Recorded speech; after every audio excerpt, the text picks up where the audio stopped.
Welcome to BC Outdoor Sport Fishing with your host Mike Mitchell.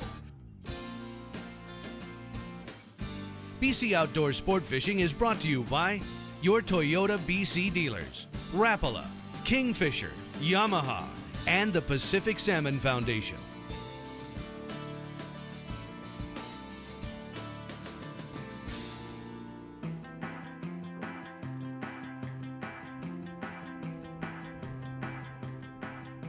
Welcome everybody to BC Outdoor Sport Fishing. I'm your host, Mike Mitchell. Today we're fishing with Brian Chan. Brian, welcome to the show. As good as usual to see you again, Mike. Yes, it is. Okay, where are we? Boats, and what are we going to do today? So let's start off where we are. With our luck, we've picked a rather blustery day on 6 Mile Lake, which is located about 25 kilometers east of Kamloops, just south of Highway number 1. This is almost considered an urban fishery for you guys, right? Almost. It's low elevation grassland, meaning it's the first lake that comes off every spring. Excellent. For the residents of Kamloops. So yeah, this is what we look forward to every year. What are we fishing for? Well, today it's late April where there's been some good chironomid fishing on the lake, and hopefully we'll catch some fish on a variety of different sizes of chironomids. Rainbow, stocked? Triploid, all female triploid blackwater rainbow trout in the lake. Awesome. Well, let's get a couple fish, shall we? I think that's a good idea. What are we fishing today? We're going to put a indicator on and a swivel and a leech for now, just to start.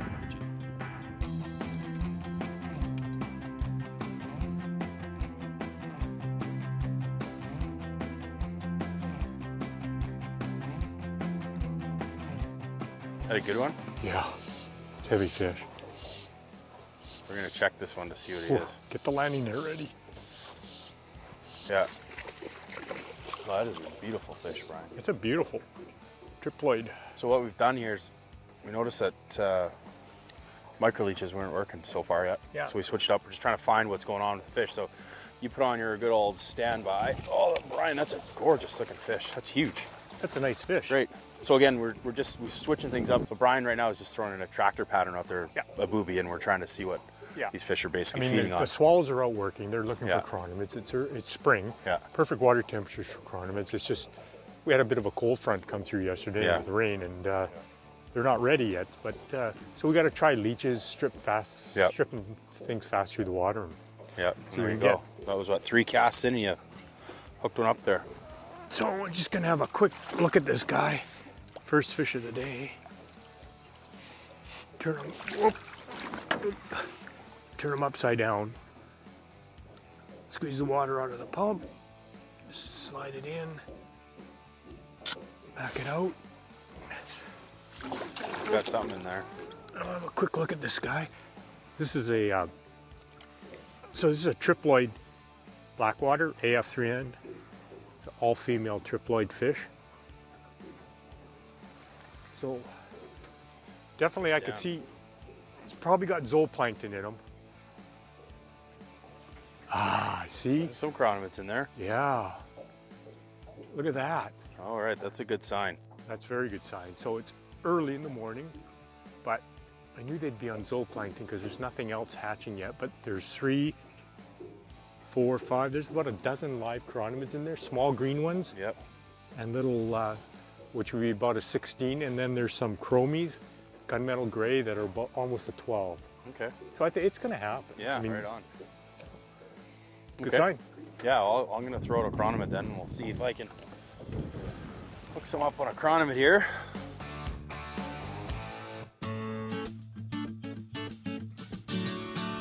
So we're adults on the surface now. I just scooped this guy up with my landing net. That's a solid 12 chironomid chromie. So what does that mean to the average guys? What does it mean? Does that mean break out the flatfish? No. All right. Should start to get excited though, because those fish are going to start keying out on these pupa. That's what all these swallows are looking for. They're here for the same reason we are. So this is a beautiful specimen of a chironomid. And this also makes it a lot easier to imitate. So all we're doing, Mike, is trying to match what's in that vial with a close representative of our flies. There we go. Mike's on. I think you're right, Brian, switching that fly over. Switching that fly. You Nice. thought I was just going in there to steal flies. I just thought actually you're cutting my fly off and making me cast a swivel again like you usually do. That's a good fish, Mike. actually, yeah. We got Yes, lots of backbone with these Oh, 5 yeah. weights, eh?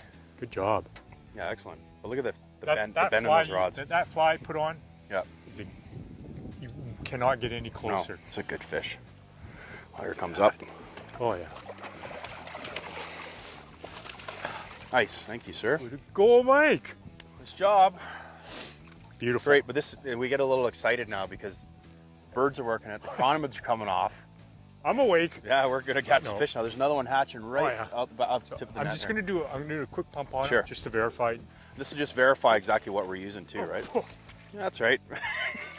fly broke off. Oh jeez. I got piss. Having a little shower. Next time you do it. Maybe he's trying to tell you something, Brian.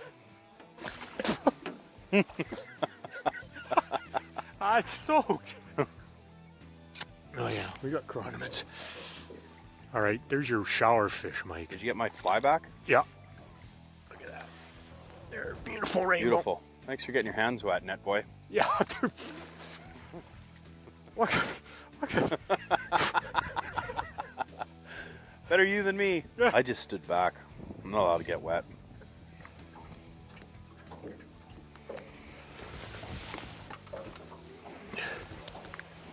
Just let me get this tied on here and then we'll have better luck. Oh yeah. There's quite a different colors in here. There's chromied ones. There's olive green ones.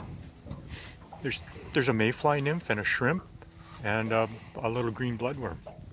So, do you want to switch over to scuds then? I know you. No, are you sure? It's good. It's all Fine. good. There's more BC Outdoors sport fishing right after this break.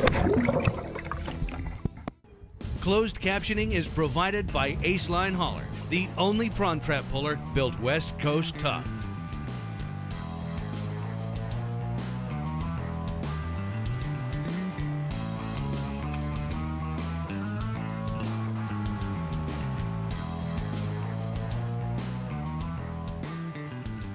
So, something's not right here, is it? No, lots of swallows looking. Not a lot of bugs on the water. We've pumped a few fish. Made a couple moves. Yeah, they got condiments in them, but they still got zooplankton in them. So Yeah. we're gonna put the attractor fly, the booby back on to see if we can catch another fish and do another throat sample to see if they're switching to the condiments. Yeah, that's a good idea. See what's going on.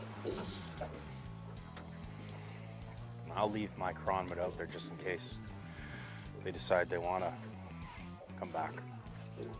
So fishing this booby pattern, Brian, it's a type 6. So you're letting it sink down for a count of how many usually? We're in 13 feet of water, so I'm probably waiting about 25, 30 seconds before starting the retrieve. And the retrieve is totally different. It's fast. Yeah. You're pulsing this very bright fly through the water. And, it doesn't represent any food source, but it elicits an aggressive strike. Mm-hmm. And if guys aren't using boobies, they can use flashy disco leeches or It's anything just like that. something It's you just want to use something flashy, something bright. And it's just really what it's doing again is you're making that instinctive bite so that you can find out what's going on. Yep. Right? That's all we're using it for, yeah.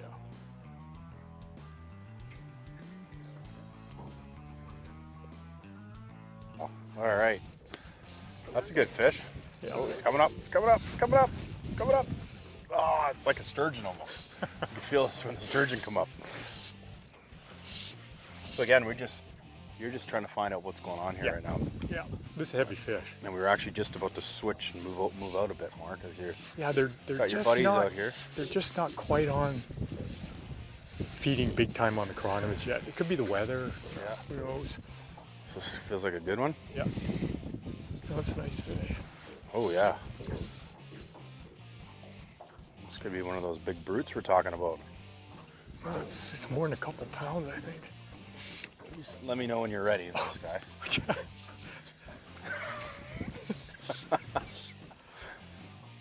Maybe you should have brought an 8-lat.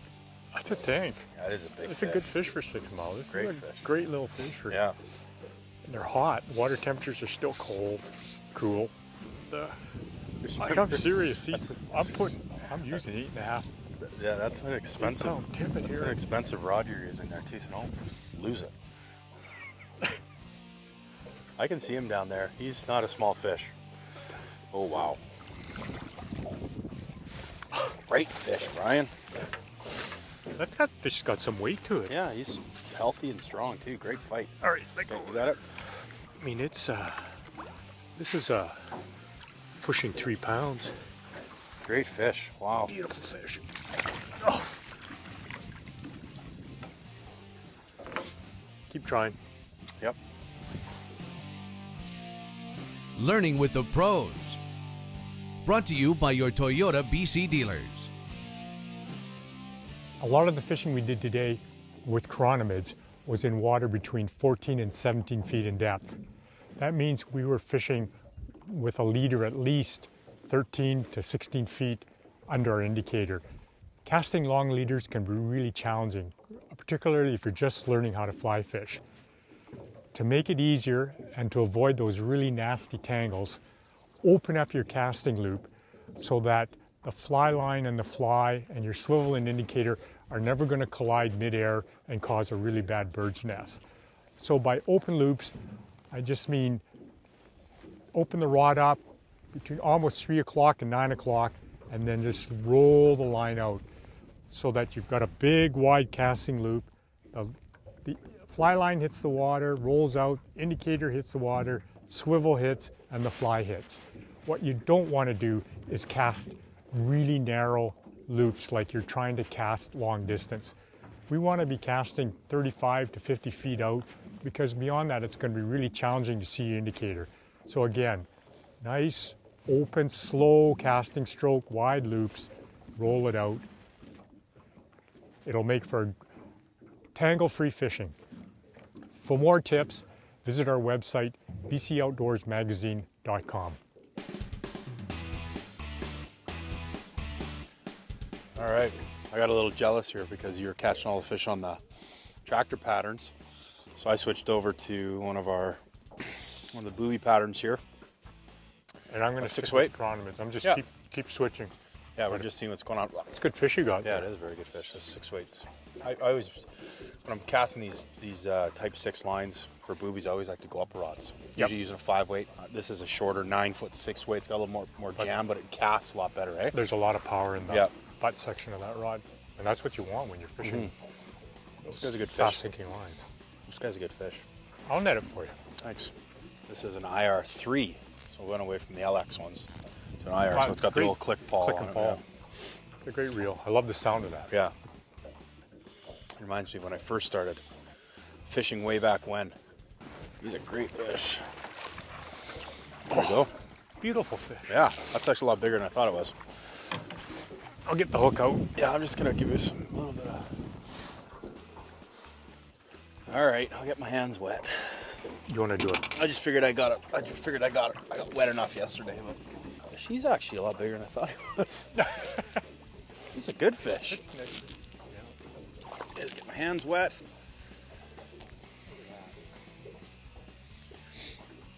And you can see it's got his adipose clipped. Yeah. Great fish. Yeah, okay. And gone. And goodbye. A little me. Okay, well, you can continue to fish chironomids if you'd like. And I'm gonna try and catch more fish on that tractor pattern. Yeah. Good stuff. There's more BC Outdoors sport fishing right after this break.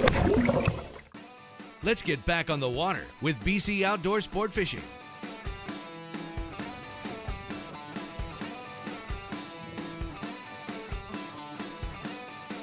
All right.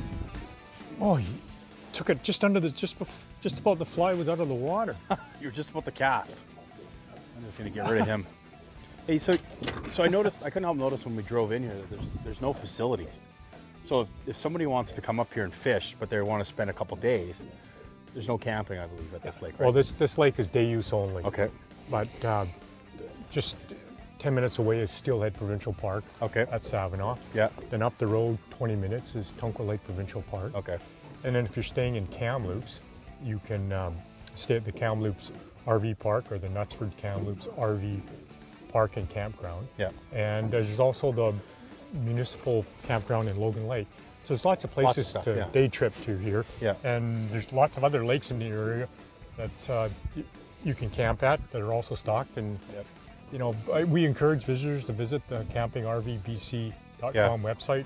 Great resource on that site. It tells you all kinds of places where to camp, RVs, campgrounds, etc., and stock lakes. Yes, which is great for family trips and guys that want to see what's going on. There's a nice fish, Brian. The sun's coming out. Perfect. It's a little warmer. We're just talking about how the wind could die down. We gained some extra temperature here. There we go. Well, you fiddle around with that guy. Try and see if I can dredge one up here too. A well-conditioned fish. So how old do you think that fish is again? That's about a 2-year-old fish. Nice fish. Gorgeous.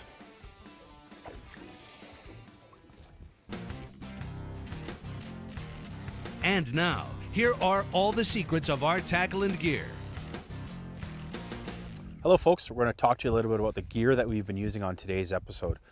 We started out with the new X rods. This one here happens to be the 6-weight 9-foot rods, and this one here is the 10-foot 5-weight as well. Great chronomid stick.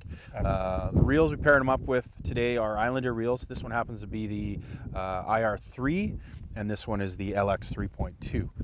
And Brian, line selection and leaders and stuff and flies. So for your rod, Mike, fishing the deep line and stripping fast, we've got the Cortland Type 6, full sinker, got a 9-foot Cortland Climax leader on there, ending in 4X or 6-pound.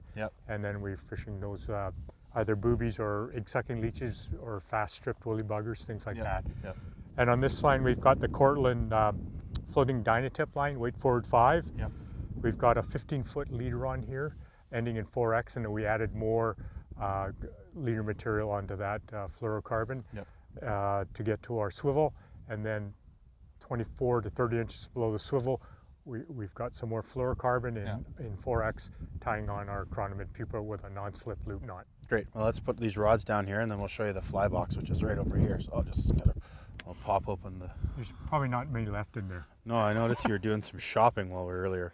So, big selection of flies here, but we narrowed it down pretty quickly. We decided that we were going to do some searching patterns and that. So we tied on some boobies, which we show over there, and then also some of the different chronomids that we're looking at. So there's some boobies here. So here's the boobies. You're fishing bright orange ones, dark orange ones. We're fishing olive green ones. Just searching patterns. But any of these leeches would have worked as well to strip them faster to the water. It was just to elicit an aggressive strike.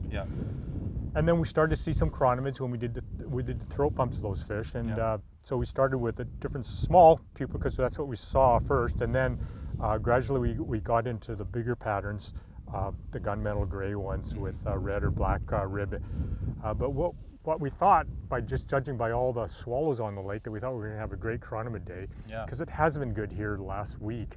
But this weather's obviously put the fish down, and because every fish we pump also had zooplankton in their throats, and when they have zooplankton, when they're eating zooplankton, they're not as happy as they should be, and that's why the fast stripping with the Type 6 work triggered that bite. And again, all these flies too, the ones that we're using today, were tied by our good friend John Kent, who does custom ties for us and can do it for everybody else too. So we'll show his website at the end of the show. Yeah, there was a line of flies here that they're not here anymore. I've noticed that my box is... John ties phenomenal flies. They work. That's all you need to say. Good. All right. So again, we'll show a quick list here. So get your notepad, pen and paper out here, and you can take some notes on what we've been using, and this will help you be successful out on the water as well. All tackle and gear is available at Steveston Marine and Hardware.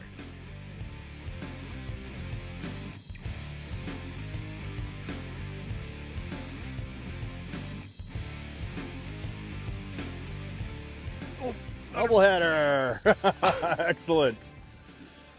So he popped off. That's all right. Good. Well, you know what? Before, this guy's a little scrappy one. Talk about this lake and all. Like, you were saying that this is not a natural lake that was, well, it was here, but it didn't have, there was fish in it, right? You guys have made this a fishery. It's a stock lake. It's an irrigation impoundment, but The province rebuilt the dam about 10 years ago to bring the level up, increase fish habitat. Yep. We also rebuilt the diversion from Tunkel and Layton Lake so that we can get fresh water through here, both 6 Mile and Morgan. Yep. So it's a 2 fish limit lake. Yep. It's closed in the winter, so there's no ice fishing, yep.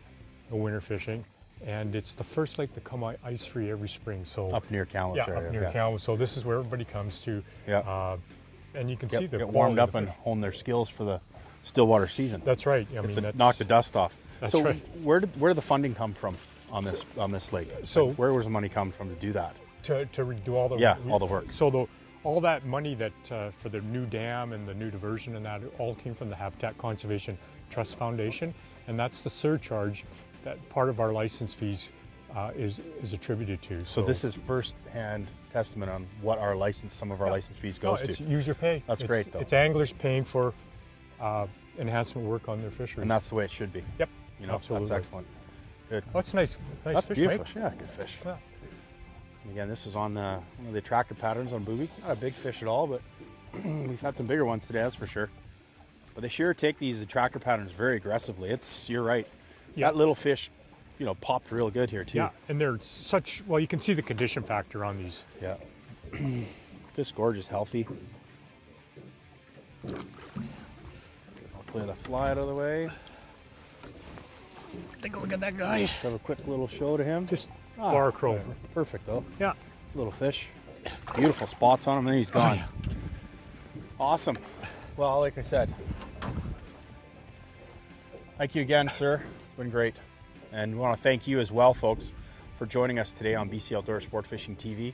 We look forward to having you again on another episode. Stay tuned for during our credits here. We have some questions that have been sent in to us on our Facebook page and via Twitter, and we're going to answer those with Brian here as well. BC Outdoor Sport Fishing has been made possible by your Toyota BC dealers. Rapala, crafted from experience. Yamaha, what kind of Yamaha are you? Kingfisher, fish the good times.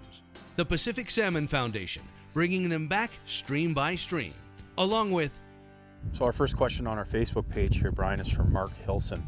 And his question is it too early to try damselfly nymph patterns? And being too early, I guess he's talking about early May. Yeah, early May. May 1st, April 30th timing up here right now. The best damselfly nymph fishing is when the mature nymphs are migrating along the surface to emerge as adults. Yeah. And so that's usually mid-June to late June. But this time of year in many lakes, the trout will also be eating the juvenile damselfly nymphs. So just downsize your pattern size this time of year and then make them bigger as we get closer to mid-June.